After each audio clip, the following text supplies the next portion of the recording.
Hi everybody, it's Vince Liaguno, editor of the Unspeakable Horror Anthology series. I'm here on Friday, June 30th to celebrate the release of Unspeakable Horror 3 Dark Rainbow Rising. It's out today from Crystal Lake Publishing. It's out in Kindle edition, paperback, and the stunning hardcover edition that Crystal Lake Publishing has done. I'm here at the bequest of the publisher to speak a little bit about the anthology, and to do so, I want to go back in history a little bit. In 2008, I had the great privilege to edit the first anthology, which was subtitled From the Shadows of the Closet with Chad Helder. Right out of the gate, that anthology wound up making history. It was the first, and sadly still only, expressly queer horror anthology to ever win the Bram Stoker Award for Superior Achievement in an Anthology. A second volume was put out in 2017 from Evil Jester Press called Abominations of Desire, and flash forward to 2023, we have this beauty, Unspeakable Horror 3 Dark Rainbow Rising. The theme of this is a little bit more thematically dense than its predecessors. It was inspired by a lot of what's going on in the world today. The LGBTQIA community is going through unprecedented backlash.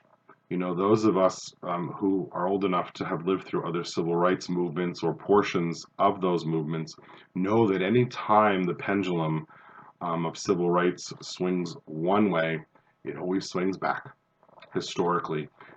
There's always a backlash. And right now, the LGBTQIA community is undergoing and enduring a tremendous backlash from our detractors, our haters, particularly our trans brothers and sisters right now. They are being targeted with insidious legislations, pieces of legislation, and movements trying to attack everything from, public accommodations to participation in sports to gender affirming care, not to speak of the outrageously high murder rate among particularly Black trans women. So this anthology was kind of a response to that swing back of the pendulum, that backlash. In trying to formulate the theme in a cohesive kind of way for the contributors when we did the open call for submissions, I had just happened to rewatch I believe it's a 2013 film called It Follows. And it was interesting. For those of you that haven't seen the film, no spoilers, but the film is predicated on this idea of a curse that follows people and is transmitted through sex, which there were all kinds of analogies that I was making as I was watching it to the LGBTQIA community. But in particular, this idea that the people in the film were constantly looking over their shoulder kind of stuck with me. And it struck me that that's what we do as gay men, lesbians, bisexual, transgender men and women, gender nonconforming, non-binary. We're always looking over our shoulder. We spend our lives doing that. We're always trying to see and looking to see and expecting to see what level of hatred is coming after us this time. So this anthology was kind of a response to that. When the submissions came in, I was blown away. The interpretations of the theme were wild and all over the place. There were literal interpretations, there were metaphorical interpretations, there were interpretations that were a complete stretch. But cohesively, it all came together into this anthology that I now hold. I want to publicly thank Crystal Lake Publishing, everyone involved. They are an amazing, amazing publisher.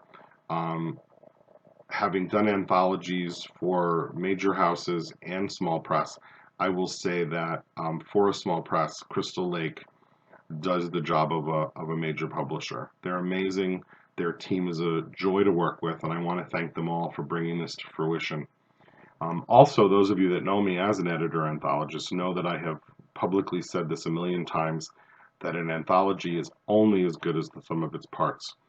Our contributors to this represented a broad spectrum of folks through the LGBTQIA community, a few straight allies, because I believe in inclusivity. I believe that we have a better discourse when we're all at the table. And I want to publicly acknowledge and thank them. I do have a cheat sheet right there to my right because I have recorded this video now about 17 times and have forgotten somebody every time I've done it. So now I've got the sheet, so you're going to see my eyes going there. Please don't hold that against me, but I'm getting up there now, so memory's not as good as it should be, I guess.